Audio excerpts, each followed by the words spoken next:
You've all heard stories about or have directly experienced how the worst possible outcome is that a software development project that's 60% done has its team lead fired because the project is late. The new team lead doesn't understand what their predecessor was trying to do, and maybe it eventually ships and even later than anyone ever imagined, and ends up costing 5 times what would have been the worst case cost to fund the team finishing without a massive intervention. Tens of millions of dollars get burned that way all the time. Now scale that up by a factor of 10,000 or maybe 50,000 to tens to hundreds of billions of dollars.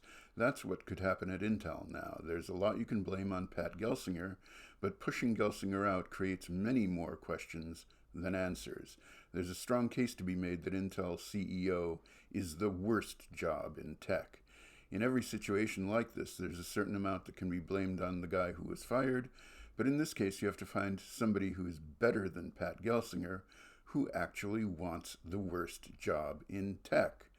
Who would that be? If you can't find that person quickly, a lot of people are going to leave. In fact, if you can find that person quickly and they're the wrong one, even more people are going to leave. The plan to restore Intel is so complex, with subsidies from multiple state governments and the federal government and foreign governments and defense contracts and the Inflation Reduction Act, and there's not even a smidge of technology involved with that part of the complexity. Plus, there's intellectual property like the x86 Alliance and Intel's patent portfolio and how that interacts with the foundry business that I've pretty much given up trying to explain it all.